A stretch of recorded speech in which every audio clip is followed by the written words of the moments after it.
जय श्री गणेश। जय माँ सरस्वती। सच्चिदानंद रूपाय विश्वस्पत्यादि हेतवे तापत्राय विनाशाय श्री कृष्णाय वयं नमः। राधे मेरी मात है, पिता मेरे घनश्याम। इन दोनों के चरणों में मेरा कोटि कोटि प्रणाम। जय श्री राधे कृष्णा। प्रिय भक्तों, आज आप श्रवण करेंगे श्रीमद् भागवत महापुराण के तीसरे अध्याय की कथा।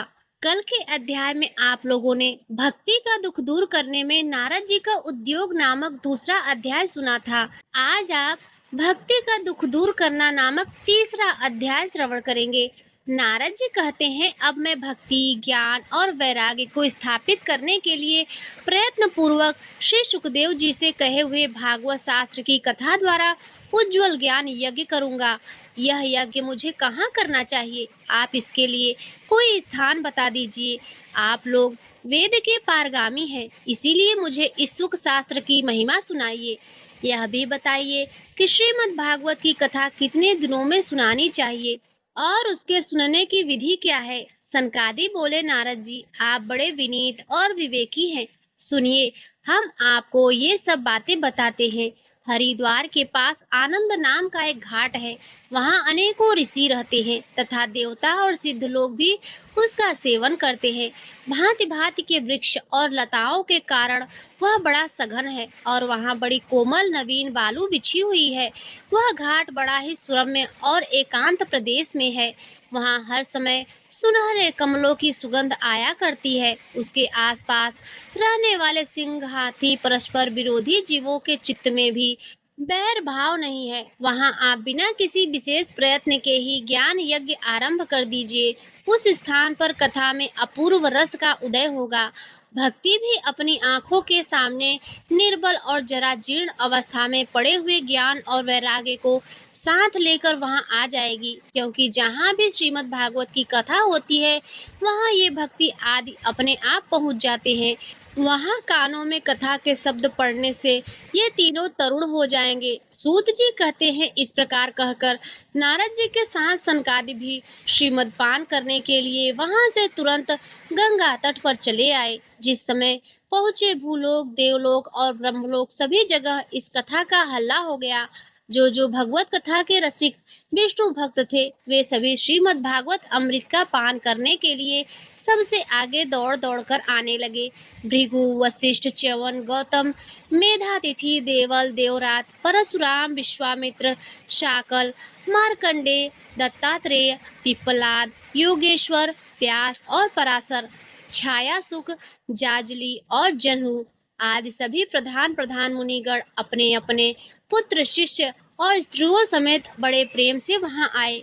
इनके सिवा वेद, वेदांत, उपनिषद, मंत्र, तंत्र, 17 पुराण और 6 शास्त्र भी मूर्तिमान होकर वहां उपस्थित हुए। गंगा आदि नदियां, पुष्कर आदि सरोवर, कुरुक्षेत्र आदि समस्त क्षेत्र, सारी दिशाएं, दंडक आदि वन, हिमालय आदि पर्वत तथा देव, गंधर्व और दानव आदि सभी कथा सुनने चले आए। जो लोग अपने गौरव के कारण नहीं आए, महर्षि भृगु उन्हें समझा बुझा कर ले आए।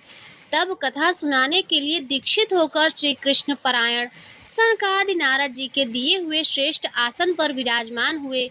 उस समय सभी श्रोताओं ने उनकी वंदना की। श्रोताओं में वैष्णव, विरक्त, सन्यासी और ब्रह्मचारी योग आगे बैठे और उन सबके आगे नारद जी विराजमान हुए। एक और ऋषिगण, एक और देवता और एक और वेद और उपनिषद आदि तथा एक और तीर्थ बैठे और दूसरी ओर स्त्रियां बैठी। उस समय सब ओर जय जयकार, नमस्कार और शंखों का शब्द होने लगा और अबीर, गुलाल, खील एवं फूलों की खूब वर्षा होने लगी। कोई कोई देवश्रेष्ठ को विमानों पर चढ़कर वहां बैठे हुए सब लोगों पर कल्प वृक्ष पुष्पों की वर्षा करने लगे। सूत जी कहते हैं, इस प्रकार पूजा समाप्त होने पर जब सब लोग एकाग्रचित हो गए, तब सनकादि ऋषि महात्मा नारद जी को श्रीमद् भागवत का महात्म्य स्पष्ट करके सुनाने लगे। सनकादि ने कहा, अब हम सब आपको इस भागवत शास्त्र की महिमा सुनाते हैं। इसके श्रवण मात्र से ही मुक्ति हाथ लग जाती है। श्रीमद् भागवत की कथा का सदा सर्वदा सेवन आस्वादन करना चाहिए। इसके श्रवण मात्र से ही श्री हरि हृदय में आ विराजते हैं। इस ग्रंथ में 18,000 श्लोक और 12 स्कंध हैं तथा श्री सुखदेव जी और राजा परीक्षित का संवाद है। आप यह भगवत शास्त्र ध्यान देकर सुनिए।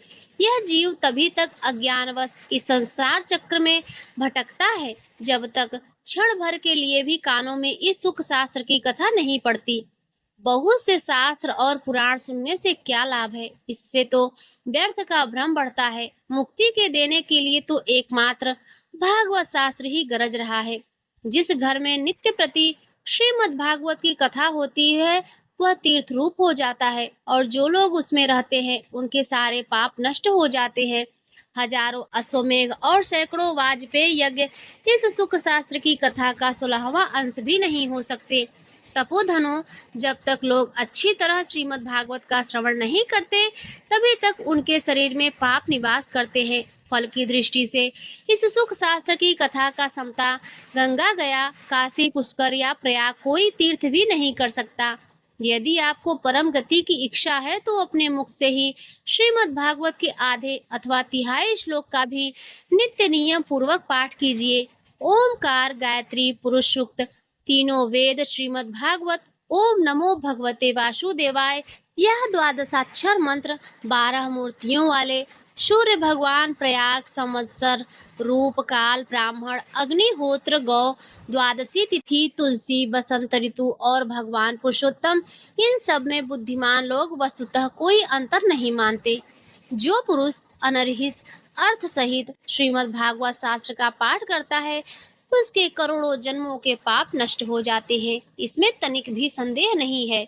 जो पुरुष नित्य प्रति भगवत का आधा या चौथाई श्लोक भी पढ़ता है उसे राजसूय और अश्वमेघ यज्ञों का फल मिलता है। नित्य भागवत का पाठ करना, भगवान का चिंतन करना, तुलसी को सींचना और गौ की सेवा करना, ये चारों समान है।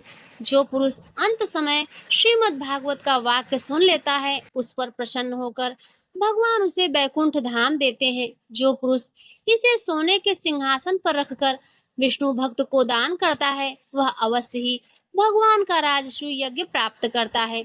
जिस दुष्ट ने अपनी सारी आयु में चित्त को एकाग्र करके श्रीमद् भागवत अमृत का थोड़ा सा भी रसास्वादन नहीं किया उसने तो अपना सारा जन्म चांडाल और गधे के समान व्यर्थ ही गवा दिया। वह तो अपनी माता को प्रसव पीड़ा पहुंचाने के लिए ही उत्पन्न हुआ।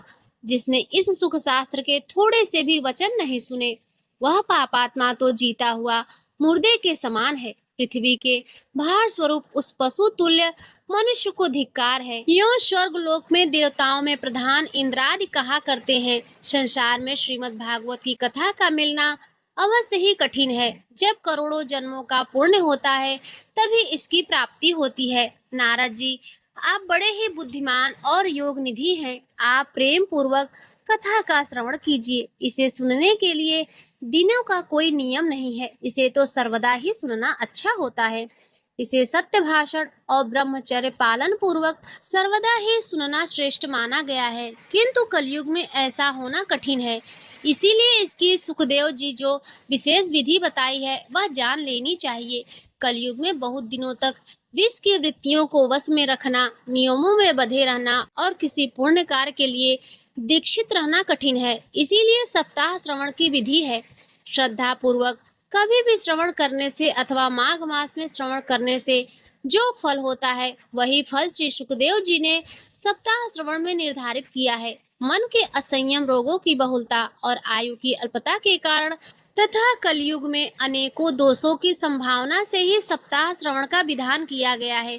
जो फल तप, योग और समाधि से भी प्राप्त नहीं हो सकता वह सर्वांग स्वरूप में सहश्रवण से सहज ही मिल जाता है। सप्ताह श्रवण यज्ञ से बढ़कर है, व्रत से बढ़कर है, तप से कहीं बढ़कर है, तीर्थ सेवन से तो सदा ही बड़ा है, योग से बढ़कर है, यहाँ तक कि ध्यान और ज्ञान से भी बढ़कर है। अजी, इसकी विशेषता का कहाँ कहाँ तक वर्णन करें, यह तो सभी से बढ़ चढ़कर है। सौनक जी ने पूछा, सूत जी, यह तो आपने बड़े आश्चर्य की बात कही है। अवश्य ही यह भागवत महापुराण योगवेत्ता ब्रह्मा जी ने भी आदि कारण श्री नारायण का निरूपण करता है, परंतु यह मोक्ष की प्राप्ति में ज्ञानादि सभी साधनों का तिरस्कार करके इस युग में उनसे भी कैसे बढ़ गया। सूत जी ने कहा, सौनक जी, जब भगवान श्री कृष्ण इस धराधाम को छोड़कर अपने नित्य धाम को जाने लगे, तब उनके मुखार बिंद से एकादश स्कंद का ज्ञान उपदेश सुनकर भी उद्धव जी ने पूछा। उद्धव जी बोले, गोविंद, अब आप तो अपने भक्तों का कार्य करके परम धाम को पधारना चाहते हैं, किंतु मेरे मन में एक बड़ी चिंता है, उसे सुनकर आप मुझे शांत कीजिए। अब घोर कलिकाल आया ही समझिए, इसीलिए संसार में फिर अनेकों दुष्ट प्रकट हो जाएंगे। उनके संसर्ग से जब अनेकों सत्पुरुष भी उग्र प्रकृति के हो जाएंगे, तब उनके भार से दबकर यह गो रूपिणी पृथ्वी किसकी शरण में जाएगी। कमल नयन, मुझे तो आपको छोड़कर इसकी रक्षा करने वाला कोई दूसरा नहीं दिखाई देता। इसीलिए भक्त वत्सल, आप साधुओं पर कृपा करके यहाँ मत जाइए। भगवान, आपने निराकार और चिन्मार्ग होकर भी भक्तों के लिए जो यह सगुण रूप धारण किया है, फिर भला आपका वियोग होने पर वे भक्तजन पृथ्वी पर कैसे रह सकेंगे। निर्गुणोपासना में तो बड़ा कष्ट है, इसीलिए कुछ और विचार कीजिए। प्रभास क्षेत्र में उद्धव जी ने यह वचन सुनकर भगवान सोचने लगे कि भक्तों के अवलंब के लिए मुझे क्या व्यवस्था करनी चाहिए। सौनक जी, तब भगवान ने अपनी सारी शक्ति भागवत में रख दी थी और अंतर्ध्यान होकर इस भागवत समुद्र में प्रवेश कर गए। इसीलिए यह भगवान को साक्षात शब्दमयी मूर्ति है। इसके सेवन, श्रवण, पाठ अथवा दर्शन से ही मनुष्य के सारे पाप नष्ट हो जाते हैं। इसी से इसका सप्ताह श्रवण सबसे बढ़कर माना गया है और कलयुग में तो अन्य सब साधनों को छोड़कर यही प्रधान धर्म बताया गया है। कली काल में यही ऐसा साधन है जो दुख, दरिद्रता, दुर्भाग्य और पापों की सफाई कर देता है तथा काम, क्रोध आदि शत्रुओं पर विजय दिलाता है। अन्यथा भगवान को इस माया से पीछा छुड़ाना देवताओं के लिए भी कठिन है। मनुष्य तो इसे छोड़ ही कैसे सकते हैं। अतः इससे छूटने के लिए भी सप्ताह श्रवण का विधान किया गया है। सूत जी कहते हैं, सौनक जी, जिस समय सनकादि मुनीश्वर इस प्रकार सप्ताह श्रवण की महिमा बखान कर रहे थे, उस सभा में एक बड़ा आश्चर्य हुआ। उसे मैं तुम्हें बतलाता हूँ, सुनो। वहां तरुण अवस्था में प्राप्त हुए अपने दोनों पुत्रों को साथ लिए विशुद्ध प्रेम रूपा भक्ति बार बार श्री कृष्ण गोविंद हरे मुरारी, हे नाथ नारायण वासुदेवाय आदि भगवान नामों का उच्चारण करती हुई अकस्मात प्रकट हो गई। सभी सदस्यों ने देखा कि परम सुंदरी भक्ति रानी भागवत के अर्थों का आभूषण पहने वहां पधारी। मुनियों की उस सभा में सभी यह तर्क वितर्क करने लगे कि ये यहाँ कैसे आई, कैसे प्रविष्ट हुई। तब सनकादि ने कहा, ये भक्ति देवी अभी अभी कथा के अर्थ से निकली हैं। उनके ये वचन सुनकर भक्ति ने अपने पुत्रों समेत अत्यंत विनम्र होकर सनत कुमार जी से कहा। भक्ति बोली, मैं कलयुग में नष्ट प्राय हो गई थी। आपने कथा अमृत से सींचकर मुझे फिर पुष्ट कर दिया। अब आप यह बताइए कि मैं कहाँ रहूं। यह सुनकर सनकादि ने उनसे कहा, तुम भक्तों को भगवान का स्वरूप प्रदान करने वाली, अनन्य प्रेम का संपादन करने वाली और संसार रोग को निर्मूल करने वाली हो। अतः तुम धैर्य धारण करके नित्य निरंतर विष्णु भक्तों के हृदय में ही निवास करो। ये कली युग में दोष भले ही सारे संसार पर अपना प्रभाव डाले, किंतु वहाँ तुम पर इसकी दृष्टि भी नहीं पड़ सकेगी। इस प्रकार उनकी आज्ञा पाते ही भक्ति तुरंत भगवान के भक्तों के हृदय में जा विराजी। जिनके हृदय में एकमात्र श्री हरि भक्ति निवास करती है, वे त्रिलोकी में अत्यंत निर्धन होने पर भी परम धन्य है, क्योंकि इस भक्ति की डोरी से बंधकर तो साक्षात भगवान भी अपना परम धाम छोड़कर उनके हृदय में आकर बस जाते हैं। भूलोक में यह भागवत साक्षात पर ब्रह्म का विग्रह है। हम इसकी महिमा कहाँ तक वर्णन करें। इसका आश्रय लेकर इसे सुनाने से तो सुनने और सुनाने वाले दोनों को ही भगवान श्री कृष्ण की समता प्राप्त होती है। अतः इसे छोड़कर अन्य धर्मों से क्या प्रयोजन है। तो प्रेम से बोलिए श्री राधा कृष्ण भगवान की जय। तो प्रिय भक्तों, इसी के साथ श्रीमद् भागवत महापुराण के तीसरे अध्याय की कथा यहीं पर संपूर्ण होती है। प्रिय भक्तों, आज कार्तिक मास का तीसरा दिन है और अब आप सुनिए कार्तिक मास के तीसरे अध्याय की कथा। ब्रह्मा जी कहते हैं व्रत करने वाले पुरुषों को उचित है कि वह सदा एक पहर रात बाकी रहते ही सोकर उठ जाए, फिर नाना प्रकार के स्त्रोतों द्वारा भगवान विष्णु की स्तुति करके दिन के कार्य का विचार करे। गांव से नेतृत्व कोण में जाकर विधि पूर्वक मलमूत्र का त्याग करे। यज्ञोपवीत को दाहिने कान पर रखकर उत्तराभिमुख होकर बैठे। पृथ्वी पर तिनका बिछा दे और अपने मस्तक को वस्त्र से भली भांति ढक ले। मुख पर भी वस्त्र लपेट ले। अकेला रहे तथा साथ जल से भरा हुआ पात्र रखे। इस प्रकार दिन में मल मूत्र का त्याग करे। यदि रात में करना हो तो दक्षिण दिशा की ओर मुख करके बैठे। मल त्याग के पश्चात गुदा में 5 या 7 बार मिट्टी लगाकर धोवे। बाएं हाथ से 10 बार मिट्टी लगावे। फिर दोनों हाथों में 7 बार और दोनों पैरों में 3 बार मिट्टी लगानी चाहिए। यह गृहस्थ के लिए शौच का नियम बताया गया है। ब्रह्मचारी के लिए इससे दूना, वानप्रस्थ के लिए 3 गुना और सन्यासी के लिए 4 गुना शौच कहा गया है। यह दिन में शौच का नियम है, रात में इससे आधा ही पालन करे। यात्रा में गए हुए मनुष्य के लिए उससे भी आधे शौच का विधान है तथा स्त्रियों और शूद्रों के लिए उससे भी आधा शौच बताया गया है। शौच कर्म से हीन पुरुष की समस्त क्रियाएं निष्फल होती हैं। तदंतर दांत और जिह्वा की शुद्धि के लिए वृक्ष के पास जाकर यह मंत्र पढ़ें। आयुर्बलं यशो वर्चः प्रजाः पशु वसूनि च ब्रह्म प्रज्ञान च मेधान च त्वं नो देहि वनस्पते। हे वनस्पते, आप मुझे आयु, बल, यश, तेज, संतति, पशुधन, वैदिक ज्ञान, प्रज्ञा और धारण शक्ति प्रदान करें। ऐसा कहकर वृक्ष से 12 अंगुल की दातून ले। दूध वाले वृक्षों से दातून नहीं लेनी चाहिए। इसी प्रकार कपास, कांटेदार वृक्ष तथा जले हुए पेड़ से भी दातून लेना मना है, जिससे उत्तम गंध आती हो और जिसकी टहनी कोमल हो। ऐसे ही वृक्ष से दंत धावन ग्रहण करना चाहिए। उपवास के दिन, नवमी और षष्ठी तिथि को, श्राद्ध के दिन, रविवार को ग्रहण में प्रतिपदा को तथा अमावस्या को भी काष्ठ से दातन नहीं करना चाहिए। जिस दिन दातुन का विधान नहीं है उस दिन 12 कुल्ले कर लेने चाहिए। विधि पूर्वक दांतों को शुद्ध करके मुंह को जल से धो डालें और भगवान विष्णु के नामों का उच्चारण करते हुए 2 घड़ी रात रहने ही स्नान के लिए जलाशय पर जाएं। कार्तिक के व्रत का पालन करने वाला पुरुष विधि से स्नान करे, फिर धोती निचोड़कर अपनी रुचि के अनुसार तिलक करे। तत्पश्चात अपनी शाखा के अनुकूल आहिक सूत्र की बताई हुई पद्धति से संध्योपासन करे। जब तक सूर्योदय न हो जाए तब तक गायत्री मंत्र का जप करता रहे। यह रात्रिक अंत का कृत्य बताया गया है। अब दिन का कार्य बताया जाता है। संध्योपासना के अंत में विष्णु सहस्त्र नाम आदि का पाठ करे, फिर देवालय में आकर पूजन प्रारंभ करे।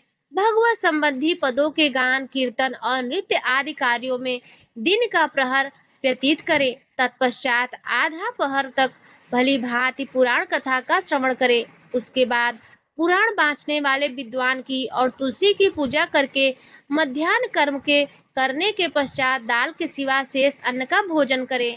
बलि वैश्वदेव करके अतिथियों को भोजन कराकर जो मनुष्य स्वयं भोजन करता है उसका वह भोजन केवल अमृत है।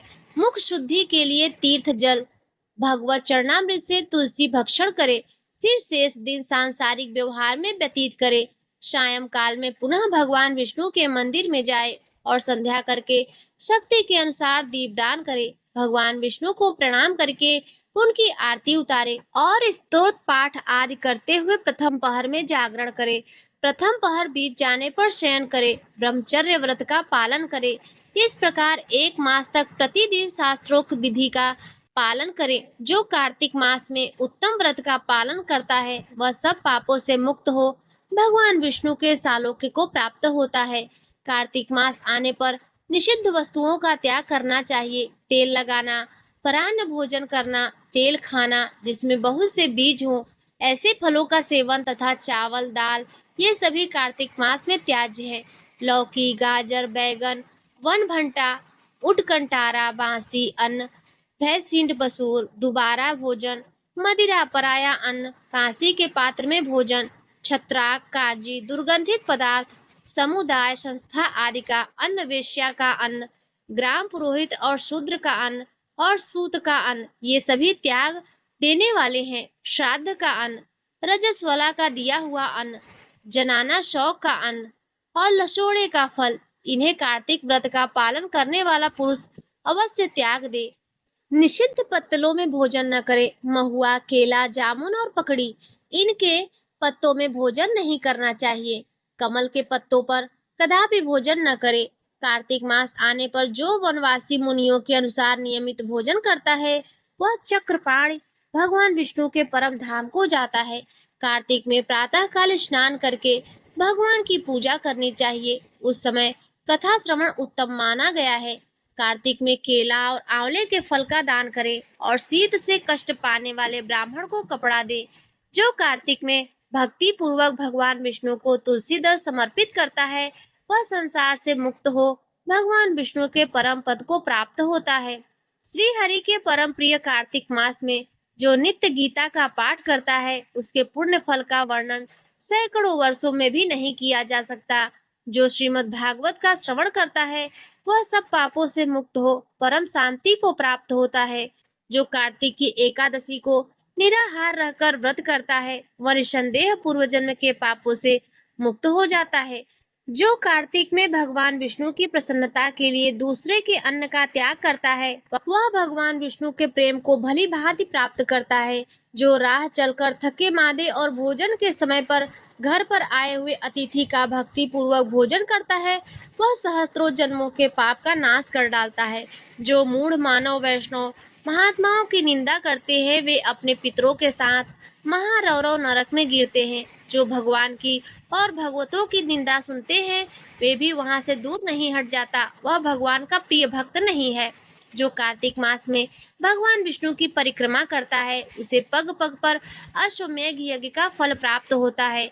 जो कार्तिक मास में पराई स्त्री के साथ संगम करता है, उसके पाप की शांति कैसे होगी, यह बताना असंभव है। जिसके ललाट में तुलसी की मृत्तिका का तिलक दिखाई देता है, उसकी ओर देखने में यमराज भी समर्थ नहीं है, फिर उनके भयानक दूतों की तो बात ही क्या। कार्तिक मास में भगवान विष्णु की प्रसन्नता के लिए धर्म का अनुष्ठान करना चाहिए। मास व्रत समाप्ति होने पर उस व्रत की पूर्णता के लिए श्रेष्ठ ब्राह्मणों को दान देना चाहिए। जो कार्तिक में भगवान विष्णु के मंदिर में चूना आदि का लेप कराता है या तस्वीर आदि लिखता है, वह भगवान विष्णु के समीप आनंद का अनुभव करता है। जो ब्राह्मण कार्तिक मास में गभस्तीश्वर के समीप शतुरुद्री का जप करता है, उसके मंत्र की सिद्धि होती है। जिन्होंने 3 वर्षों तक काशी में रहकर भक्ति पूर्वक सांगोपांग कार्तिक व्रत का अनुष्ठान किया है, उन्हें संपत्ति, संतति, यश तथा धर्म बुद्धि की प्राप्ति के द्वारा इस लोक में ही उस व्रत का प्रत्यक्ष फल दिखाई देता है। कार्तिक में प्याज, श्रृंग अर्थात सिंघाड़ा, सेज, बेर, राई, नशीली वस्तु, चिवड़ा, इन सब का उपयोग न करें। कार्तिक का व्रत करने वाला मनुष्य देवता, वेद, ब्राह्मण, गुरु, गौ, व्रती स्त्री, राजा और महात्माओं की निंदा न करे। कार्तिक में केवल नरक चतुर्दशी दिवाली के दिन रोज पहले को शरीर में तेल लगाना चाहिए। उसके सिवा और किसी दिन प्रति मनुष्य तेल न लगावे। नालिका, मूली, कुम्हड़ा, कैथ इनका भी त्याग करे। रजस्वला, चांडाल, म्लेच्छ, पतित, व्रतहीन, ब्राह्मण द्वेषी और वेद बहिष्कृत लोगों से व्रती मनुष्य बातचीत न करे। इस प्रकार कार्तिक मास के इस तीसरे अध्याय की कथा संपूर्ण हुई। प्रिय भक्तों, अब आइए सुनते हैं कार्तिक मास में नित्य सुनी जाने वाली तुलसी माता की कथा। प्रिय भक्तों, तुलसी माता को हरिप्रिया भी कहा जाता है। जितना भगवान श्री हरि विष्णु सोने, चांदी, हीरे, मोती और रत्नों से प्रसन्न नहीं होते, उतना सिर्फ तुलसी दल से प्रसन्न हो जाते हैं। सच्ची श्रद्धा भाव से तुलसी दल भगवान विष्णु को अर्पित करने से मनुष्य के सभी संकट कट जाते हैं और मनोकामनाएं पूर्ण हो जाती हैं। एक बार एक गांव में एक बुजुर्ग महिला रहा करती थी। वह बहुत ही पूजा पाठ किया करती थी। वह रोज तुलसी माँ की पूजा करती और वह बुजुर्ग महिला रोज तुलसी माता से कहती, तुलसी माँ, तुम मुझे बहू दो, पीताम्बर की धोती दो, मीठा मीठा घास दो, बैकुंठ में वास दो, चटक की चाल दो, पटक की मौत दो, चंदन का काठ दो, रानी सा साज दो, दाल भात का भोजन दो, 11 की मौत दो और कृष्ण जी का कंधा दो। वह बुजुर्ग मैया हर महीने तुलसी माता की रोज पूजा किया करती, उनके बिरवे को सींचती, तुलसी माता बुजुर्ग महिला की बात सुनकर धीरे धीरे सूखने लगी।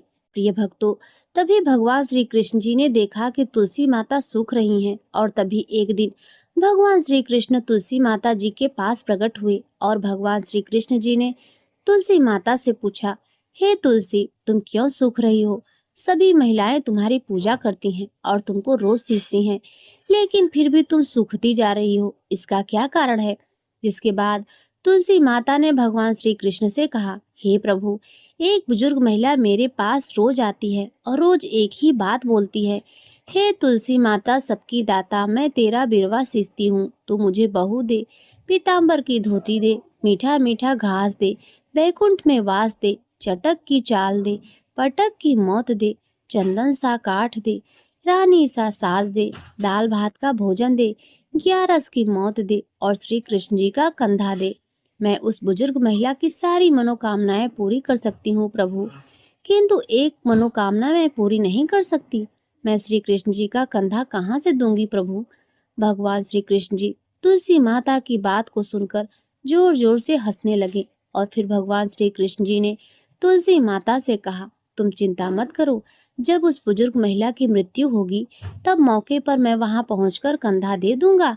आज सुबह जब वह पूजा करने आए तब कह देना कि सब कुछ तुम्हें मिल जाएगा। कुछ ही दिनों बाद वह वृद्ध महिला ठोकर खाकर रास्ते में गिरकर मर गई। पूरे गांव के सभी लोग आए। उस महिला को सभी लोग धर्मात्मा मानते थे। उनको तुलसी जी की डोगरी कहते थे। उनके परिवार में कोई भी नहीं था, इसीलिए गांव वालों ने ही उनके अंतिम संस्कार की योजना बनाई और उसे नहला धुलाकर अर्थी पर बैठाने के लिए उसे उठाने लगे, तो उसका मृत शरीर इतना भारी हो गया था कि उसे कोई उठा ही नहीं पाया।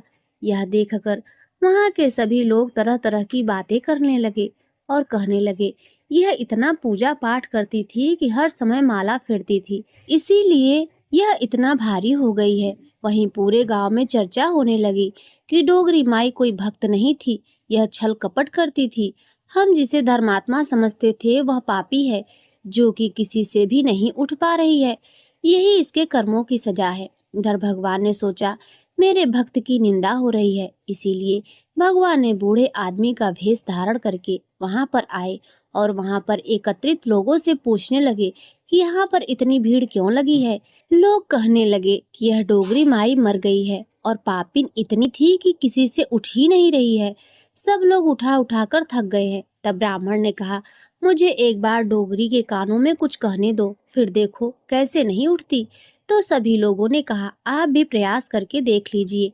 तब भगवान ने उस वृद्ध महिला के कानों में कहा, हे बुढ़िया माई, देखो मैं आ गया, तू बिरवा सींच, मैं करूँ तेरा निस्तार।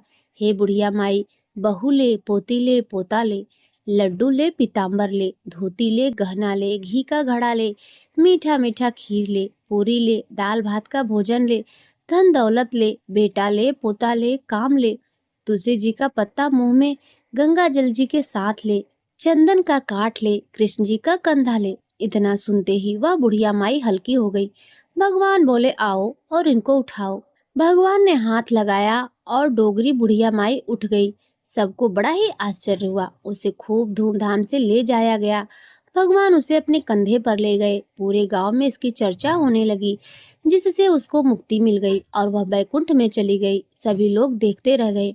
सभी लोगों ने देखा कि शमशान घाट पर तो ब्राह्मण साथ ही आया था, लेकिन अब वह दिखाई नहीं दे रहा है। इससे लोगों को समझ में आया कि वह कोई और नहीं, स्वयं भगवान बूढ़े ब्राह्मण के रूप में आए थे।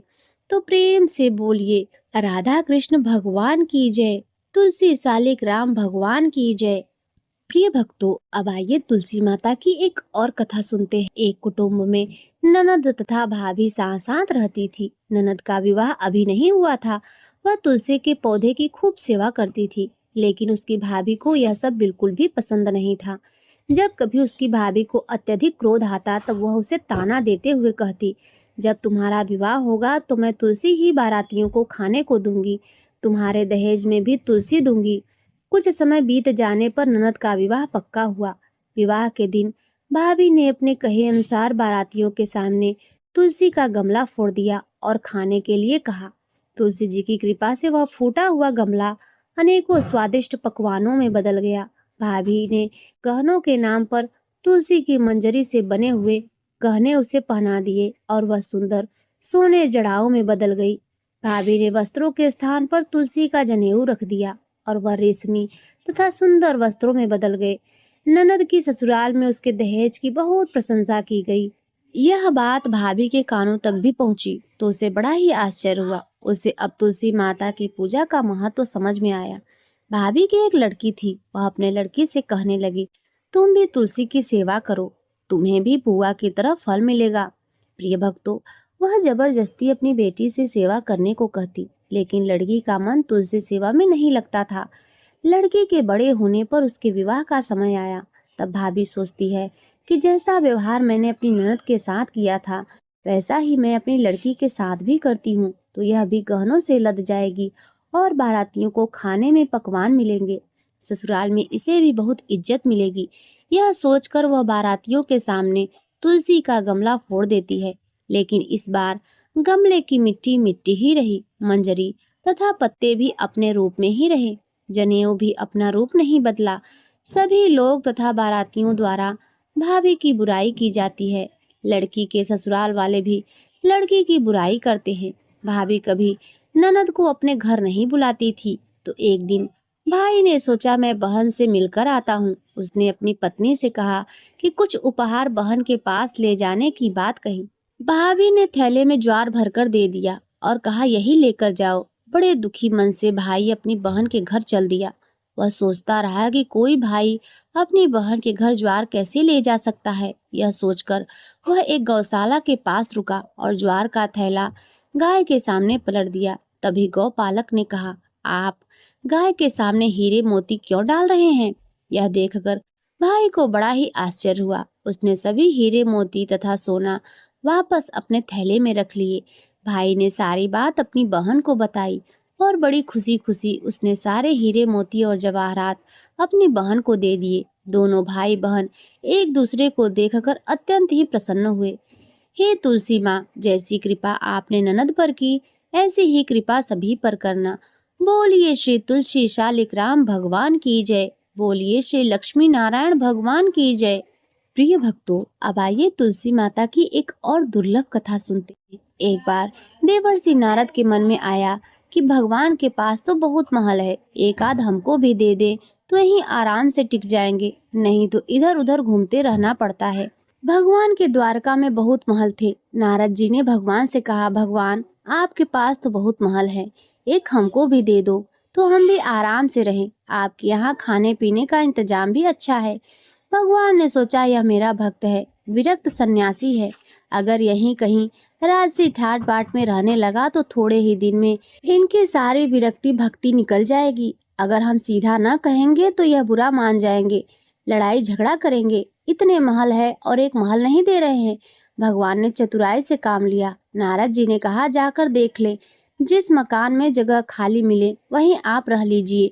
नारद जी वहां से चले। जब सब जगह नारद जी घूम आए, लेकिन कहीं भी एक कमरा खाली नहीं मिला, सब भरे हुए थे। आकर भगवान से कहा, हे भगवान, वहाँ कोई जगह खाली नहीं मिली। भगवान ने कहा, फिर मैं क्या करूं? होता तो आपको दे देता। नारद जी के मन में आया, या तो भगवान मेरे साथ धोखाधड़ी कर रहे हैं, नहीं तो कुछ न कुछ अपने किसी को इधर उधर करके दूसरे कमरे में भेजकर एक कमरा तो दे ही दे सकते थे। इन्होंने मेरे साथ धोखा किया है तो मैं भी इन्हें मजा चखाकर छोड़ूंगा। प्रिय भक्तों, यह तो भगवान की लीला थी। नारद जी रुक्मणी जी के पास पहुंचे। रुक्मणी जी ने नारद जी की आव भगत की, बड़े प्रेम से आदर सम्मान किया। उन दिन भगवान सत्यभामा जी के यहाँ रहते थे। एक आध दिन बीता तो नारद जी ने उनको दान की कथा सुनाई। सुनाने वाले स्वयं नारद जी दान का महत्व सुनाने लगे। जिस चीज का दान करेंगे वही चीज आगे आपको मिलती है। जब नारद जी ने देखा कि यह बात रुक्मणी जी को जम गई है तो उन्होंने पूछा, आपको सबसे ज्यादा प्रेम किससे है? रुक्मणी जी ने कहा, यह भी कोई पूछने वाली बात है, मुझे भगवान श्री हरि से अत्यंत प्रेम है। कहने लगे, फिर आपकी यह इच्छा होगी कि अगले जन्म में वे आपको ही मिले। रुक्मणी जी बोली, इच्छा तो यही है। नारद जी ने कहा, अच्छा है, तो फिर दान कर दो, नहीं तो नहीं मिलेंगे। आपकी सौत भी बहुत है और उनमें से किसी ने पहले दान कर दिया तो उन्हें मिल जाएंगे। इसीलिए दूसरे के करने से पहले आप भगवान को हमें दान कर दें। रुक्मणी जी को बात जच गई। उन्होंने सोचा कि जन्म जन्म में भगवान मिलेंगे तो दान तो कर ही देना चाहिए। रुक्मणी से नारद जी ने संकल्प करा लिया। अब क्या था, नारद जी का काम बन गया। वह सीधे सत्यभामा जी के महल पहुंच गए और भगवान से कहा, हे भगवान, उठिए और चलिए मेरे साथ। भगवान ने कहा, कहाँ चलना है, क्या बात हुई? नारद जी ने कहा, आप कुछ नहीं, आपको मैंने दान में लिया है।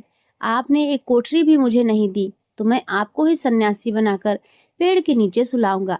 भगवान ने कहा, रुक्मणी ने दान दिया है तो ठीक है, वह पटरानी है, उससे मिल तो आइए। भगवान ने अपने सारे कांठे, रेशम कपड़े सब खोलकर सत्यभामा जी को दे दिए और वल्क वस्त्र पहनकर, भस्मी लगाकर और कमंडल लेकर वहां से चल दिए। उन्हें देखते ही रुक्मणी जी के होश उड़ गए। पूछा, क्या हुआ भगवान? भगवान ने कहा, पता नहीं, नारद कहते हैं कि आपने मुझे दान दे दिया है। रुक्मणी ने कहा, लेकिन वे कपड़े गहने कहाँ गए? उत्तम केसर को छोड़कर यह भस्मी क्यों लगा ली? भगवान ने कहा, जब दान दे दिया है तो मैं उनका हो गया, इसीलिए अब वे मुझे सन्यासी बनाएंगे। रुक्मणी जी ने कहा, मैंने इसलिए थोड़ी ही दिया था कि यह ले जाएं। भगवान ने कहा, तब किस लिए दिया था आपने हमें दान में? दान तो इसीलिए दिया जाता है कि उसको साथ ले जाएं। अब रुक्मणी जी को होश आया कि यह तो गड़बड़ का मामला हो गया। रुक्मणी जी ने कहा, नारद जी, यह आपने मेरे से पहले नहीं कहा था। अगले जन्म में मिलेंगे तो मिलेंगे, अब तो हाथ से ही खो रहे हैं। नारद जी ने कहा, अब जो हो गया सो हो गया, अब मैं इन्हें ले जाऊंगा। रुक्मणी जी बहुत रोने लगी। तब तक हल्ला गुल्ला मच गया और सभी रानियां वहां इकट्ठी हो गई। सत्यभामा, जामवंती सब समझदार थी। उन्होंने कहा, भगवान, एक रुक्मणी के पति थोड़े ही है, इसीलिए रुक्मणी को सर्वथा दान का अधिकार नहीं हो सकता। हम लोगों का भी दान का अधिकार है। नारद जी ने सोचा, यह तो घपला हो गया। कहने लगे, क्या भगवान के टुकड़े करोगे? नारद जी ने विचार किया कि अपने को तो महल ही चाहिए था, यही दे नहीं रहे हैं। अब मौका ठीक है, समझौते पर बात आ रही है। नारद जी ने कहा, भगवान का जितना वजन है उतने का तुला दान करने से दान मान लिया जाता है। तुला दान से देह का दान किया जाता है, इसीलिए भगवान के वजन का सोना, हीरा, पन्ना दे दो। इस पर सभी रानियां राजी हो गई। बाकी तो सब राजी हो गए, लेकिन भगवान ने सोचा कि यह फिर मोह में पड़ गया। भगवान तराजू के एक पलड़े के अंदर बैठ गए। दूसरे पलड़े में सारे गहने, हीरे, पन्ने रखे जाने लगे। लेकिन जो अपने मुख में पूरे ब्रह्मांड को लेकर बैठे हैं, क्या द्वारका के पूरे धन से उनकी बराबरी की जा सकती है? सारा का सारा धन दूसरे पलड़े पर रख दिया गया, लेकिन जिस पलड़े पर भगवान बैठे थे वह वैसा का वैसा ही रहा, नीचे लगा रहा, ऊपर नहीं हुआ। नारद जी ने कहा, देखो तो, तुला तो बराबर हो ही नहीं रहा है, अब मैं भगवान को कैसे ले जाऊंगा? सब कहने लगे, अरे कोई उपाय बताइए नारद जी। नारद जी ने कहा, और कोई उपाय नहीं है। अन्य सब लोगों ने अपने हीरे पन्ने लाकर डाल दिए, लेकिन उससे क्या होना था? वे तो त्रिलोकी का भार लेकर बैठे थे। उधर औरतें सब चीख चिल्ला रही थी। नारद जी प्रसन्नता के मारे इधर उधर टहल रहे थे कि आज मेरे भगवान मेरे साथ चलेंगे। भगवान ने धीरे से रुक्मणी को बुलाया। रुक्मणी ने कहा, भगवान, कुछ उपाय निकालिए। आप इतना भार लेकर बैठ गए हैं, हम लोगों का क्या हाल होगा? भगवान ने कहा, ये सब हीरे पन्ने निकाल दो, सारे सोने, सारे गहने उतार दो। यह सब निकालकर तुलसी का एक पत्ता और सोने का एक छोटा सा टुकड़ा रख दो, तो तुम लोगों का काम हो जाएगा। रुक्मणी जी के कहने पर सारा सामान हटाया गया। सारा सामान हटा दिया गया और एक छोटे से सोने के टुकड़े और तुलसी का पत्ता रखा गया, तो भगवान के वजन के बराबर हो गया। सबने नारद जी से कहा, आप ले जाइए तुलादान। नारद जी ने खूब हिला डुला कर देखा, कहीं कोई ठगी तो नहीं मार रहा। नारद जी ने कहा, हे भगवान, मेरे साथ फिर से धोखा हो गया। यह पत्ता लेकर मैं क्या करूंगा? यह आप अच्छा नहीं कर रहे हैं, केवल घर वालों की बात सुनते हैं, मेरी तरफ तो देखते भी नहीं। भगवान ने कहा, आपकी तरफ क्या देखूं नारद, आप तो सारे संसार के रूप को समझकर फिर मोह के रास्ते जाना चाह रहे हैं, तो आपकी क्या सुनूं? तब नारद जी ने समझ लिया कि भगवान ने जो किया सो ठीक किया। जो तुलसी का एक पत्ता आपके बराबर है, वह तुलसी महान है। जिस तुलसी को चढ़ाने से आप अति प्रसन्न होते हैं, उस तुलसी का गुणगान करने वाले, उस कथा को सुनने वाले भगवान विष्णु के प्रिय होते हैं। वे निश्चित ही देवतुल्य होते हैं। हे भगवान, आपको कोटि कोटि प्रणाम है। मैंने आज तुलसी के एक पत्ते के महत्व को समझा। मेरी भूल को आप क्षमा करिए। भगवान बड़े प्रसन्न होकर तराजू से उठे और नारद जी को छाती से लगाया। तो प्रेम से बोलिए, तुलसी शालिक राम भगवान की जय, राधा कृष्ण भगवान की जय। प्रिय भक्तों, अब आइए सुनते हैं लक्ष्मी नारायण भगवान की कथा। एक बार भगवान विष्णु जी शेषनाग पर बैठे बैठे उदास हो गए और धरती पर जाने का विचार बनाया। धरती पर जाने का मन बनाते ही विष्णु जी जाने की तैयारी में लग गए। अपने स्वामी को तैयार होता देखकर लक्ष्मी जी ने उनसे पूछा, हे स्वामी, आप कहाँ जाने की तैयारी में लगे हैं? जिसके उत्तर में विष्णु जी ने कहा, हे देवी, मैं धरती लोक पर घूमने जा रहा हूँ। यह सुनकर माता लक्ष्मी जी का भी मन धरती पर जाने का हुआ। उन्होंने श्रीहरि से इसकी आज्ञा मांगी। लक्ष्मी जी ने प्रार्थना करने पर भगवान जी बोले, आप मेरे साथ चल सकती हैं, लेकिन एक शर्त है। अगर आप धरती पर पहुंचकर उत्तर दिशा की ओर ना देखें, तभी मैं आपको अपने साथ लेकर जाऊंगा। यह सुनते ही माता लक्ष्मी जी तुरंत हाँ कर देती हैं और विष्णु जी के साथ धरती लोक पर जाने के लिए तैयार हो जाती हैं। माता लक्ष्मी जी और भगवान विष्णु जी सुबह सुबह धरती पर पहुंच गए। जब वे पहुंचे तब सूर्य देवता उदय ही हो रहे थे। कुछ दिनों पहले ही बरसात हुई थी, इसीलिए धरती पर चारों ओर हरियाली ही हरियाली थी। धरती बेहद ही सुंदर दिखाई दे रही थी, इसीलिए माँ लक्ष्मी जी मंत्रमुग्ध होकर धरती के चारों ओर देख रही थी। माँ लक्ष्मी जी भूल गई थी कि पति को क्या वचन देकर आई थी। अपनी नजर घुमाते ही उन्होंने सब उत्तर दिशा की ओर देखा। उन्हें पता ही नहीं चला। मन ही मन में मुग्ध हुई माता लक्ष्मी जी ने जब उत्तर की ओर देखा तो उन्हें एक सुंदर बगीचा नजर आया। उस ओर से भीनी भीनी खुशबू आ रही थी। बगीचे में बहुत ही सुंदर सुंदर फूल खिले हुए थे। फूलों को देखते ही माँ लक्ष्मी बिना सोचे समझे उस खेत में चली गई और एक सुंदर सा फूल तोड़कर लाई। फूल तोड़ने के बाद जैसे ही माँ लक्ष्मी जी ने भगवान विष्णु के पास वापस लौट आई, तब भगवान विष्णु जी की आंखों में आंसू भरे थे।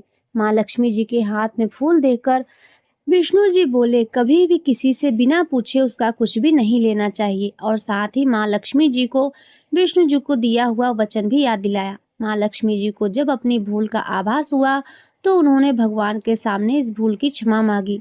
विष्णु जी ने कहा कि आपने जो भूल की है उसकी सजा तो आपको अवश्य मिलेगी। जिस माली के खेत से आपने बिना पूछे फूल तोड़ा है, यह एक प्रकार की चोरी है। इसीलिए अब आप 3 वर्षों तक माली के घर नौकर बनकर रहो। उसके बाद मैं आपको बैकुंठ में वापस बुलाऊंगा।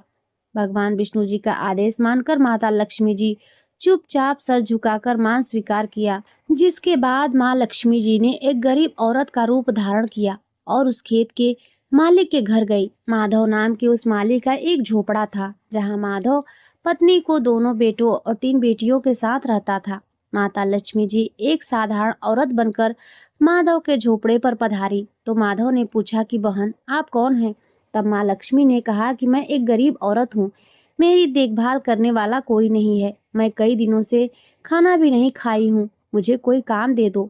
मैं तुम्हारे घर का सारा काम करूंगी और इसके बदले मैं आपसे अपने घर के एक कोने में आसरा दे देना। माधव बहुत ही अच्छे दिल का मालिक था। उसे उन पर दया आ गई, लेकिन उसने कहा, बहन, मैं तो बहुत गरीब हूँ। मेरी कमाई से मेरे घर का खर्च काफी कठिनाई से चलता है। लेकिन अगर मेरी 3 बेटियां हैं, उसकी जगह आप 4 बेटियां होती तो मुझे भी गुजारा करना पड़ता। अगर आप मेरी बेटी बनकर और जैसा रूखा सूखा हम खाते हैं उसमें खुश रह सकती हो तो मेरी बेटी अंदर है, जाकर वहीं रह लो। माधव ने माँ लक्ष्मी जी को अपने झोपड़े में शरण दे दी और माँ लक्ष्मी जी की 3 साल तक उस माधव के घर पर नौकरानी बनकर रही। कथा के अनुसार कहा जाता है कि जिस दिन माँ लक्ष्मी जी माधव के घर आई थी, उसके दूसरे ही दिन माधव को फूलों में इतनी आमदनी हुई कि शाम को उसने एक गाय खरीद ली। फिर धीरे धीरे माधव ने जमीन खरीद ली और सब ने अच्छे अच्छे कपड़े भी बनवा लिए। कुछ समय बाद माधव ने एक बड़ा पक्का घर भी बनवा लिया। माधव हमेशा सोचता रहा कि मुझे यह सब इस महिला के आने के बाद ही मिला है। इस बेटी के रूप में मेरी किस्मत आ गई है। एक दिन माधव जब अपने खेतों में काम खत्म करके घर आया तो उसने अपने घर के द्वार पर गहनों से लदी एक देवी स्वरूप औरत को देखा। जब वह पास गया तो उसे आभास हुआ कि यह तो मेरी मुंह बोली चौथी बेटी है, यानी वही औरत है। कुछ समय के बाद वह समझ गया कि यह देवी और कोई नहीं बल्कि स्वयं माँ लक्ष्मी जी है। यह जानकर माधव बोला, हे माँ, मुझे क्षमा कर दो। हमने आपको अनजाने में घर और खेत के काम करवाए। हे माँ, यह हमने कैसा अपराध कर दिया। माँ, हम सबको माफ कर दो। यह सुनकर माँ लक्ष्मी जी मुस्कुराई और बोली, हे माधव, तुम तो बहुत ही अच्छे और दयालु व्यक्ति हो। तुमने मुझे अपनी बेटी की तरह रखा, अपने परिवार का सदस्य बनाया। इसके बदले मैं तुम्हें वरदान देती हूँ कि तुम्हारे पास कभी भी खुशियों की और धन की कमी नहीं रहेगी। तुम्हें सारे सुख मिलेंगे जिसके तुम हकदार हो। इसके बाद माँ लक्ष्मी जी अपने स्वामी श्री हरि के द्वारा भेजे रथ में बैठकर बैकुंठ लोक को चली गई। हे माँ, मेरी नम्र विनती है, जैसे माधव पर कृपा दृष्टि रखी, वैसी ही कृपा दृष्टि हमारे समाज और देश पर भी रखना। कथा को सुनने वाले, सुनाने वाले और हुकारा भरने वाले सभी भक्त जनों पर रखना। तो प्रेम से बोलिए लक्ष्मी नारायण भगवान की जय। प्रिय भक्तों, अब आइए सुनते हैं श्री तुलसी चालीसा। दोहा। श्री तुलसी महारानी करु विनय सिरनाय, जो मम हो संकट विकट, दीजय मात नसाय। चौपाई। नमो नमो तुलसी महारानी, महिमा अमित न जाय बखानी। दियो विष्णु तुमको सन्माना, जग में छायो सुयस महाना। विष्णु प्रिया जय जयति भवानी, तिहु लोक की हो सुख खानी। भगवत पूजा करे जो कोई, बिना तुम्हारे सफल न होई। जिन घर तव नहीं होय निवासा, उस पर करहीं विष्णु नहीं बासा। करे सदा जो तव नित सुमिरन, तेहि के कारज होय सब पूरन। कार्तिक मास महात्म तुम्हारा, ताको जानत सब संसारा। तब पूजन जो करे कुंवारी, पावे सुंदर वर सुकुमारी। कर जो पूजन नित प्रति नारी, सुख संपत्ति से होय सुखारी। वृद्धा नारी करे जो पूजन, मिले भक्ति होवे पुलकित मन। श्रद्धा से पूजे जो कोई, भव निधि से तर जावे सोई। कथा भागवत यज्ञ करावे, तुम भी नहीं सफलता पावे। छायो तब प्रताप जग भारी, ध्यावत तुम ही सकल चितधारी। तुम ही मात यंत्रन तंत्रन, सकल काज सिद्धि होवे क्षण में। औषधि रूप आप हो माता, सब जग में तव यश विख्याता। देवी ऋषि मुनि तव तपधारी, करत सदा तव जय जयकारी। वेद पुराणन तव यश गाया, महिमा अगम पार नहीं पाया। नमो नमो जय जय सुख कारणी, नमो नमो जय दुख निवारिणी। नमो नमो सुख संपत्ति देनी, नमो नमो अघघाटन छेनी। नमो नमो भक्तन दुख हरनी, नमो नमो दुष्टन मद छेनी। नमो नमो भव पार उतारनी, नमो नमो परलोक सुधारनी। नमो नमो निज भक्तन उबारनी, नमो नमो जन काज सवारनी। नमो नमो जय कुमति नशामनी, नमो नमो सुख उपजावनी। जयति जयति जय तुलसी माई, ध्याऊं तुमको शीस नवाई। निज जन जानि मोहि अपनाओ, बिगड़े कारज आप बनाओ। करूं विनय मैं मात तुम्हारी, पूर्ण आशा करहूं हमारी। शरण चरण जोरी मनाऊं, निष्दिन तेरे ही गुण गाऊं। ग्रहूं मात यह अब मोह पर दाया, निर्मल मोय सकल मम काया। मंगू मात यह वर दीजय, सकल मनोरथ पूर्ण कीजय। जनू नहीं कुछ नेम अचारा, क्षमहु मात अपराध हमारा। 12 मास करे जो पूजा, तासम जग में और न दूजा। प्रथम ही गंगा जल मगवावे, फिर सुंदर स्नान करावे। चंदन अक्षत पुष्प चढ़ावे, धूप दीप नैवेद्य लगावे। करे आचमन गंगा जल से, ध्यान करे हृदय निर्मल से। पाठ करे फिर चालीसा की, स्तुति करे मात तुलसी की। यह विधि पूजा करे हमेशा, ताके तन नहीं रहे कलेशा। करे मास कार्तिक का साधन, सोवे नित पवित्र सिद्ध हुई जाही। है यह कथा महासुखदाई, पढ़े सुने सो भव तर जाई। तुलसी मैया तुम कल्याणी, तुम्हारी महिमा सब जग जानी। भाव न तुम्हें मानित नित ध्यावे, गा गा कर माँ तुझे रिझावे। दोहा। यह श्री तुलसी चालीसा पाठ करे जो कोई, गोविंद सो फल पावे जो मन इच्छा होय। इति श्री तुलसी चालीसा संपूर्ण। तो प्रेम से बोलिए तुलसी शालिक राम भगवान की जय। प्रिय भक्तों, अब आइए सुनते हैं तुलसी माता की आरती। जय जय तुलसी माता मैया, जय जय तुलसी माता। सब जग की सुखदाता मैया, सबकी वर माता। मैया जय जय तुलसी माता, मैया जय जय तुलसी माता। सब जग की सुखदाता मैया, सबकी वर माता। मैया जय जय तुलसी माता, मैया जय जय तुलसी माता। सब योगों से ऊपर सब रोगों से ऊपर मैया, सब रोगों से ऊपर रक्षा करे मैया।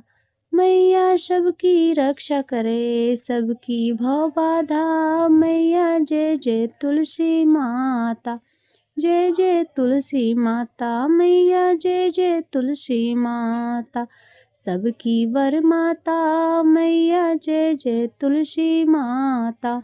बटु पुत्र है श्यामा, सुरवल्ली है ग्रामा मैया। सुरवल्ली है ग्रामा मैया, सुरवल्ली है ग्रामा। विष्णु प्रिया जो नर तुम सेवे, विष्णु प्रिया जो नर तुम सेवे। विष्णु प्रिया जो तुम नर सेवे, सो नर तर जाता मैया। जय तुलसी माता मैया, जय जय तुलसी माता। सब जग की वरदाता मैया, सब जग की वरदा। हरि के शीस विराजत, हरि के शीस विराजत। त्रिभुवन से हो वंदित, त्रिभुवन से हो वंदित। पतित जनों की तारिणी तुम हो विख्यात मैया। जय जय तुलसी माता मैया, जय जय तुलसी माता। सब जग की वर माता, सबकी वर माता।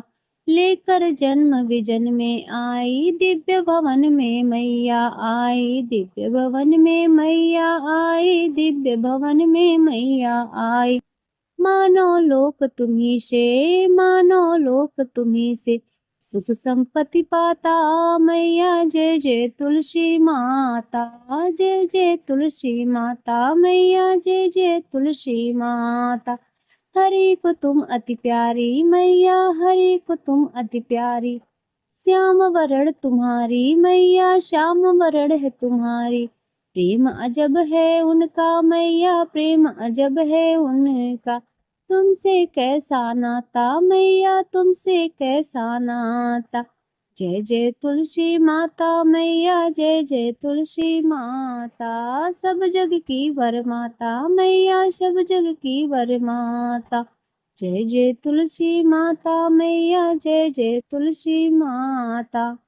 तो प्रेम से बोलिए तुलसी शालिक राम भगवान की जय, लक्ष्मी नारायण भगवान की जय, सर्व देवी देवता की जय। प्रिय भक्तों, आज की यह तुलसी माता की कथा, चालीसा, आरती यदि आपको अच्छी लगी हो तो वीडियो को लाइक अवश्य करें। चैनल पर यदि पहली बार आए हो तो सब्सक्राइब भी कर लें और कमेंट में तुलसी शालिक राम भगवान का जयकारा अवश्य लगाएं। ओम नमो भगवते वासुदेवाय नमः। प्रिय भक्तों, अब आइए सुनते हैं श्रीमद् भगवत गीता के तीसरे अध्याय की कथा। क्योंकि कार्तिक मास में श्रीमद् भगवत गीता के अध्याय को सुनने से अनंत गुना कोटि फल की प्राप्ति होती है। अर्जुन ने कहा, हे जनार्दन, हे केशव, यदि आप निष्काम कर्म की अपेक्षा ज्ञान मार्ग को श्रेष्ठ समझते हैं तो फिर मुझे भयंकर कर्म अर्थात युद्ध में क्यों लगाना चाहते हैं। आप अनेक अर्थ वाले शब्दों से मेरी बुद्धि को मानो मोहित कर रहे हैं। अतः इनमें से मेरे लिए कोई जो एकमात्र श्रेयकर हो उसे कृपा करके निश्चय पूर्वक मुझे बताएं, जिससे मैं उस श्रेय को प्राप्त कर सकूं। श्री भगवान ने कहा, हे निष्पाप अर्जुन, इस संसार में आत्म साक्षात्कार की दो प्रकार की विधियां पहले भी मेरे द्वारा कही गई हैं। ज्ञानियों के लिए ज्ञान मार्ग अर्थात सांख्य योग और योगियों के लिए निष्काम कर्म मार्ग अर्थात भक्ति योग नियत है। मनुष्य न तो बिना कर्म किए कर्म बंधनों से मुक्त हो सकता है और न ही कर्मों को त्याग संन्यास मात्र से सफलता सिद्धि को प्राप्त हो सकता है। कोई भी मनुष्य किसी भी समय में क्षण मात्र भी कर्म किए बिना नहीं रह सकता, क्योंकि प्रत्येक मनुष्य प्रकृति से उत्पन्न गुणों द्वारा विवश होकर कर्म करता है। जो मनुष्य कर्म इंद्रियों को वश में तो करता है किंतु मन से इंद्रियों के विषयों का चिंतन करता रहता है, ऐसा मूर्ख जीव मिथ्याचारी कहलाता है। हे अर्जुन, जो मनुष्य मन के द्वारा इंद्रियों को वश में करने का प्रयत्न करता है और बिना किसी आसक्ति के कर्म योग अर्थात निष्काम कर्म योग का आचरण करता है, वही सभी मनुष्यों के अति उत्तम मनुष्य है। हे अर्जुन, तू अपना नियत कर्तव्य कर्म कर, क्योंकि कर्म न करने की अपेक्षा कर्म करना श्रेष्ठ है। कर्म न करने से तो तेरी यह जीवन यात्रा भी सफल नहीं हो सकती। यज्ञ की प्रक्रिया ही कर्म है। इस यज्ञ की प्रक्रिया के अतिरिक्त जो भी किया जाता है उससे जन्म मृत्यु रूपी बंधन उत्पन्न होता है। अतः हे कुंती पुत्र, उस यज्ञ की पूर्ति के लिए संग दोष से मुक्त रहकर भली भांति कर्म का आचरण कर। सृष्टि के प्रारंभ में प्रजापति ब्रह्मा ने यज्ञ सहित देवताओं और मनुष्यों को रचकर उनसे कहा कि तुम लोग इस यज्ञ द्वारा सुख समृद्धि को प्राप्त करो, और यह यज्ञ तुम लोगों के इष्ट परमात्मा संबंधित कामना की पूर्ति करेगा। इस यज्ञ के द्वारा देवताओं की उन्नति करो और वे देवता तुम लोगों की उन्नति करेंगे। इस तरह एक दूसरे की उन्नति करते हुए तुम लोग परम कल्याण परमात्मा को प्राप्त हो जाओगे। यज्ञ द्वारा उन्नति को प्राप्त देवता तुम लोगों की सभी आवश्यकताओं की पूर्ति करेंगे, किंतु जो मनुष्य देवताओं द्वारा दिए हुए सुख भोगों को उनके दिए हुए बिना ही स्वयं भोगता है, उसे निश्चित रूप से चोर समझना चाहिए। यज्ञ से बचे हुए अन्न को खाने वाले भक्त सब पापों से मुक्त हो जाते हैं, किंतु अन्य लोग जो अपने इंद्रिय सुख के लिए भोजन पकाते हैं वे तो पाप ही खाते हैं। सभी प्राणियों में अन्न से उत्पन्न होते हैं। अन्न की उत्पत्ति वर्षा से होती है, वर्षा की उत्पत्ति यज्ञ संपन्न करने से होती है, और यज्ञ की उत्पत्ति नियत कर्म अर्थात वेद की आज्ञानुसार कर्म करने से होती है। नियत कर्मों का विधान वेद में निहित है, और वेद को शब्द रूप से अविनाशी परमात्मा से साक्षात उत्पन्न समझना चाहिए। इसीलिए सर्वव्यापी परमात्मा ब्रह्म रूप में यज्ञ में सदा स्थित रहता है। हे पृथा पुत्र, जो मनुष्य जीवन में इस प्रकार वेदों द्वारा स्थापित यज्ञ चक्र अर्थात नियत कर्म का अनुसरण नहीं करता, वह निश्चय ही पापमय जीवन व्यतीत करता है। ऐसा मनुष्य इंद्रियों की तुष्टि के लिए व्यर्थ ही जीता है। परंतु जो मनुष्य आत्मा में ही आनंद प्राप्त कर लेता है तथा वह अपनी आत्मा में ही पूर्ण संतुष्ट रहता है, उसके लिए कोई नियत कर्म कर्तव्य शेष नहीं रहता। उस महापुरुष के लिए इस संसार में न तो कर्तव्य कर्म करने की आवश्यकता रह जाती है और न ही कर्म को न करने का कोई कारण ही रहता है, तथा उसे समस्त प्राणियों में से किसी पर निर्भर रहने की आवश्यकता नहीं रहती। अतः कर्म फल में आसक्त हुए बिना मनुष्य को अपना कर्तव्य समझकर कर्म करते रहना चाहिए, क्योंकि अनासक्त भाव से निरंतर कर्तव्य कर्म करने से मनुष्य को एक दिन परमात्मा की प्राप्ति हो जाती है। राजा जनक जैसे अन्य मनुष्यों के भी केवल कर्तव्य कर्म करते ही परम सिद्धि को प्राप्त की है। अतः संसार के हित का विचार करते हुए भी तेरे लिए कर्म करना ही उचित है। महापुरुष जो जो आचरण करता है, सामान्य मनुष्य भी उसी प्रकार का अनुसरण करते हैं। वह श्रेष्ठ पुरुष जो कुछ आदर्श प्रस्तुत कर देता है, समस्त संसार भी उसी का अनुसरण करने लगता है। हे पृथा पुत्र, तीनों लोकों में मेरे लिए कोई भी कर्तव्य शेष नहीं है, न ही किसी वस्तु का अभाव है, न ही किसी वस्तु को प्राप्त करने की इच्छा है।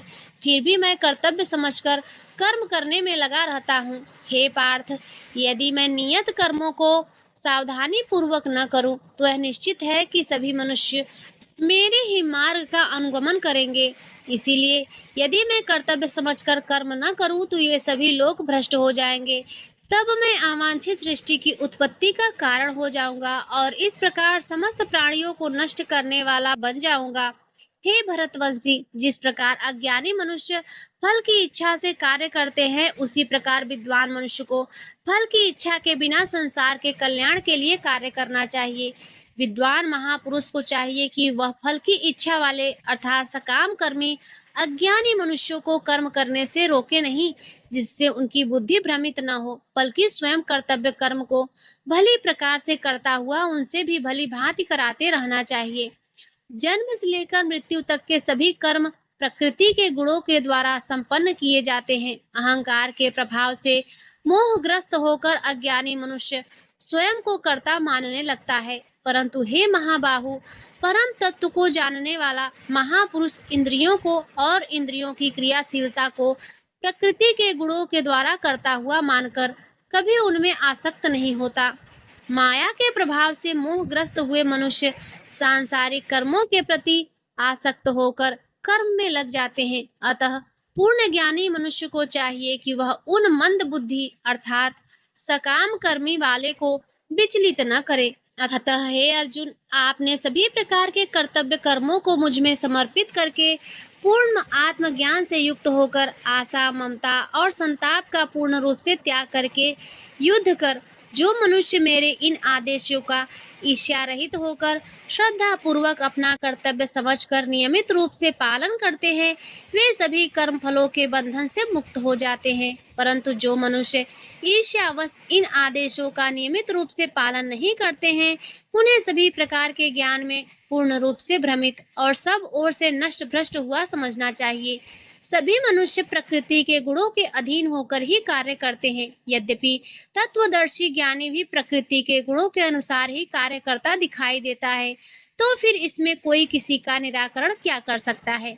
सभी इंद्रियां और इंद्रियों के विषयों के प्रति आसक्ति अर्थात राग और विरक्ति अर्थात द्वेष नियमों के अधीन स्थित होती है। मनुष्य को इनके अधीन नहीं होना चाहिए, क्योंकि दोनों ही आत्म साक्षात्कार के पथ में अवरोध उत्पन्न करने वाले हैं। दूसरों के कर्तव्य धर्म को भली भांति अनुसरण अर्थात नकल करने की अपेक्षा अपना कर्तव्य पालन स्वधर्म को दोषपूर्ण ढंग से करना भी अधिक कल्याणकारी होता है। दूसरे के कर्तव्य का अनुसरण करने से भय उत्पन्न होता है, अपने कर्तव्य का पालन करते हुए मरना ही श्रेयकर होता है। अर्जुन ने कहा, हे वृष्टिवंशी, मनुष्य न चाहते हुए भी किसकी प्रेरणा से पाप कर्म करता है? यद्यपि ऐसा लगता है कि उसे बलपूर्वक पाप कर्म करने के लिए प्रेरित किया जा रहा है कि भगवान ने कहा, इसका कारण रजोगुण से उत्पन्न होने वाले काम अर्थात विषय वासना और क्रोध बड़े पापी हैं। तू इन्हें ही इस संसार में अग्नि के समान कभी न तृप्त होने वाले महान शत्रु समझ।